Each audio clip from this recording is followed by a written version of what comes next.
Hi, ரொம்ப நாளைக்கு அப்புறமா நான் வந்து விலாகில் வரேன்னு நினைக்கிறேன். விலாக் எடுக்கணுன்ட்டு நானும் நினச்சிட்டே தான் இருக்கேன். ரொம்ப நாள் ஆயிடுச்சு எடுத்தே.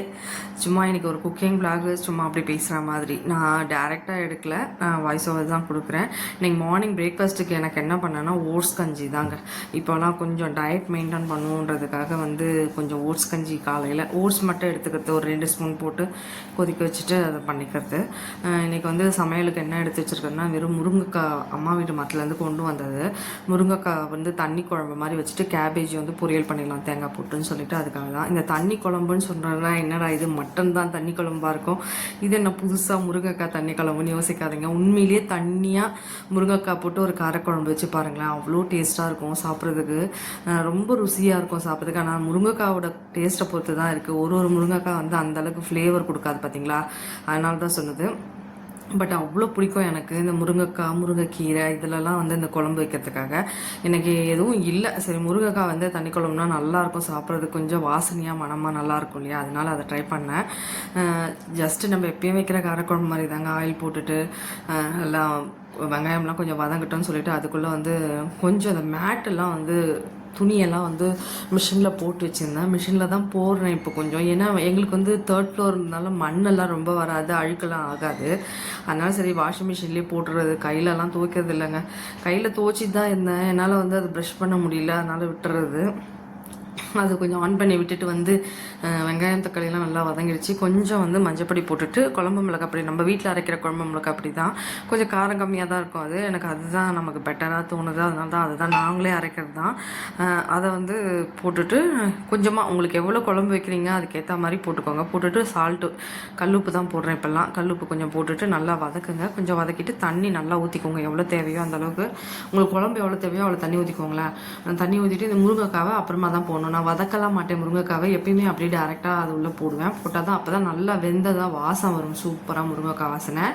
அதனால தான் அந்த மாதிரி போடுறது. நீங்களும் அந்த மாதிரி ட்ரை பண்ணி பாருங்கள். நிறைய பேர் வந்து முருங்கைக்காய் வந்து ஆயிலில் வதக்குவாங்க. ஆயிலில் வதக்குனிங்கன்னா அந்தளவுக்கு உங்களுக்கு டேஸ்ட் கிடைக்காது. இந்த மாதிரி நல்லா வந்து போட்டுட்டு மூடி வச்சுருங்க. அது கொஞ்சம் ஒரு பக்கம் கொதிக்கட்டும். அப்புறம் முருங்கைக்காய் வந்தோடனே புளி ஊற்றிக்கலாம். இப்போ ஓட்ஸ் வந்து ரெடி ஆகிடுச்சு ஆல்ரெடி. அது ஒரு 2 மினிட்ஸ் தாங்க, அது போதும், அது வெந்துடும். வெந்ததுக்கப்புறம் நான் ஓட்ஸை வந்து பால் ஊற்றி சாப்பிட மாட்டேன், எனக்கு பிடிக்காது. நான் எப்படி பண்ணுறேன்னு அப்புறம் பார்ப்பீங்க பாருங்கள் கடைசியாக. இதில் வந்து என்ன பண்ணேன், இன்றைக்கி புதினா இருந்தது வீட்டில். அது என்னடானா இந்த மழை பெய்யறதுனால வந்து சுத்தமாக அந்த தண்ணி கொத்தா மாதிரியே இருக்குது. அப்படியே ஃப்ரிட்ஜில் வச்சா ஒரு நாள் 2 நாள்லேயே அழுகிடும் போல இருக்குது. அதே மாதிரி தான் கொத்தமல்லியும் இருந்தது. சரி ரெண்டுத்தையும் போட்டு அரைச்சிடலான்னு சொல்லிட்டு எடுத்து வச்சுட்டு புதினாவை கொஞ்சம் பொறுக்கினேன். அதுலேயே அப்படியும் நிறைய பழுத்து போனதெல்லாம் இருந்தது.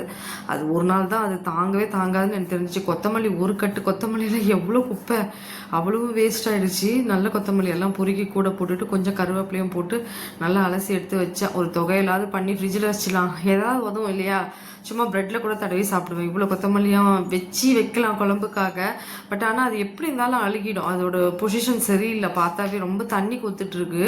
மழையில் நனைஞ்சிடுச்சா என்னன்னு தெரியல. அந்த மாதிரி தான் வந்து வாங்கிட்டு வர சொல்லி வாங்கிட்டு வந்தாங்களா, சரி அதனால் அதை எடுத்து வச்சுட்டு கொஞ்சம் கருவேப்பிலையும் கூட போட்டுட்டு 3த்தையும் போட்டு நல்லா அரைச்சிடலாம் சொல்லிட்டு போட்டு வச்சுருக்கேன். கழுவி நல்லா வாஷ் பண்ணிவிட்டு ட்ரைன் பண்ணிவிட்டு தான் பண்ணணும். அது பண்ணலான்னு சொல்லிட்டு அப்படியே வச்சுட்டேன். சரி நெக்ஸ்ட்டு கேபேஜ் வந்து பொரியல் பண்ணலாம்னு சொல்லிட்டு ஆயில் ஊற்றிட்டு, நான் இப்படி தான் கேபேஜ் பொரியல் பண்ணுவாங்க. ரொம்ப சிம்பிளாக தான் பண்ணுவேன், ரொம்ப ரிஸ்க் எடுத்துலாம் பண்ண மாட்டேன். ஆயில் போட்டுட்டு கடுகு போட்டுட்டு உளுத்தம்பருப்பு போடுவேன். நல்லா 2 பச்சை மிளகாய் கீறிட்டு கருவேப்பிலை போட்டுட்டு கொஞ்சம் நல்லா வதக்கணும், அவ்வளோதான். நல்லா வதக்கட்டோன்னு சொல்லிட்டு கேபேஜை ஒரு அலசி கொஞ்சம் ட்ரைன் பண்ணி வச்சுருந்தீங்கன்னா பிரச்சனை இல்லை. நான் ட்ரைன் பண்ணி இன்னொரு இதில் வச்சேன். அப்பயும் கொஞ்சம் தண்ணி இருந்தது, சலசலன்னு தான். எடுத்து அதை வந்து கடாயில் போட்டுட்டு நல்லா வதக்க வேண்டியது தான். வதக்கிட்டு கொஞ்சம் தேவையான அளவுக்கு சால்ட்டு போட்டுக்கோங்க. போட்டுட்டு நல்லா மூடி வச்சுருங்க, லைட்டாக தண்ணி தெளித்து. அது நல்லா வெந்துடும். அதுலேயே வெந்ததுக்கப்புறமா கடைசியாக தேங்காய் துருவி எடுத்து கொட்டி கலர்னிங்கன்னா செம்மையாக இருக்கும் சாப்பிட்றதுக்கு. ரொம்ப சிம்பிள், பட் ஆனால் ரொம்ப நல்லாயிருக்கும். இதில் வந்து பாசிப்பருப்பு வேக வச்சு கூட போடலாங்க, சூப்பராக இருக்கும் தேங்காய் போடுறது மாதிரி. மோஸ்ட்லி இது தேங்காய் போட்ட கேபேஜ் ரொம்ப பிடிக்கும் எங்கள் வீட்டில். இது காரக்குழம்புக்கு வந்து ரொம்ப நல்லா சூப்பராக சூட் ஆகும். நிறைய பேர் வந்து சாம்பாருக்கு கேபேஜ் பண்ணுவாங்க. கேபேஜ் பொரியல் உருளைக்கிழங்கு வறுவல்ன்றது வந்து ஒரு ட்ரெடிஷ்னலாகவே பண்ண ஆரம்பிச்சிட்ட மாதிரி தெரியும். அப்போ அந்த காலத்தில் அப்படி தான் பண்ணிட்டு இருந்த மாதிரி எனக்கு தோணுது. எனக்கு என்னமோ இது வந்து காரக்குழம்பு, இந்த மாதிரி புளிக்குழம்பு இதுக்கெலாம் ரொம்ப நல்லா டேஸ்ட்டாக இருக்க மாதிரி இருக்கும். கொஞ்சமாக சால்ட்டு போட்டுக்கோங்க, ஏன்னா கேபேஜி வந்து சால்ட்டு கொஞ்சம் இருந்தால் கூட எக்ஸ்ட்ராவாகிடும். அதுக்காக நல்லா இது மாதிரி புளி இப்போ வந்து முருங்கைக்காய் நல்லா வெந்துருச்சு, நல்லாவே அது வெடிச்சு வந்துடும் இல்லையா? அப்படி வெடிச்சு வந்தோடனே கொஞ்சமாக புளியை கரைச்சி ஊற்றிட்டு கொஞ்சம் தேவைப்படுறப்ப இப்பயும் கொஞ்சம் தண்ணி ஆட் பண்ணிக்கோங்க. ஆட் பண்ணிவிட்டு அப்படியே மூடி வச்சுருங்க. நல்லா எண்ணெய் பிரிஞ்சு புளி தண்ணி நல்லா கொதிக்கணும். அவ்வளோதான், முருங்கைக்காய் தண்ணி குழம்பு ரெடி. செம்மையாக இருக்குங்க வாசனையோட. சைடில் பாருங்கள் என் மணி பிளான்ட் எவ்வளோ அழகாக வளர்ந்துருக்கு.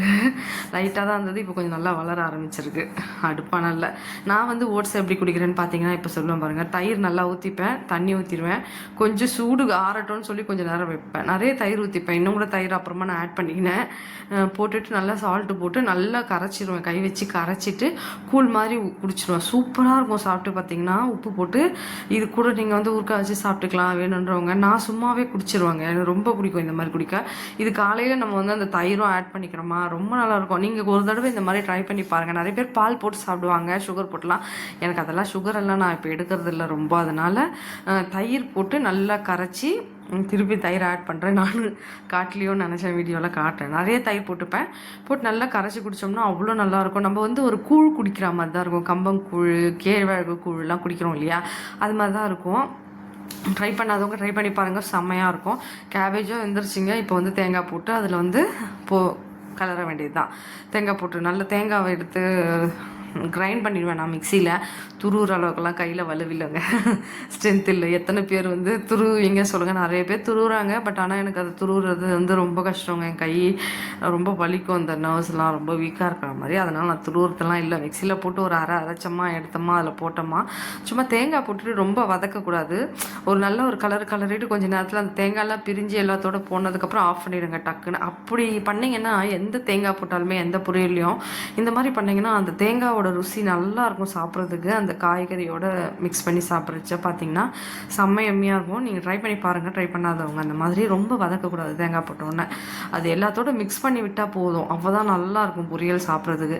சும்மா என்னையை காட்டவே இல்லை நான் விலாக்லலாம் சொல்லிவிட்டு சும்மா என்னையை காட்டிட்டு என்னெல்லாம் சமைச்சேன்றதுக்காக சும்மா ஒரு ஷார்ட் மட்டும், வேறு வழி இல்லை. அதனால் காட்டலான்னு சொல்லிட்டு காட்டினா என்னெல்லாம் சமையல் பண்ணேன்னு சொல்லிட்டு. ஏன்னா என்னை காட்டி எடுத்தேன்னா நான் லைவ் டேரெக்டாக பேசினேன்னா அப்படியே என்னை காட்டி எடுத்துருவேன். நான் அப்படியே நம்ம பேசுகிற மாதிரி பேசிக்கலாம். குழம்பு வந்து ரெடி, அவ்வளோதான். குழம்பு ரெடி, கேபேஜ் பொரியல் ரெடி. அந்த பக்கம் புதினா கொத்தமல்லி அலசி வச்சுருக்கேன். என்னோட விளாக் பிடிச்சிருந்தா லைக் பண்ணுங்கள், ஷேர் பண்ணுங்கள், சப்ஸ்கிரைப் பண்ணுங்கள்.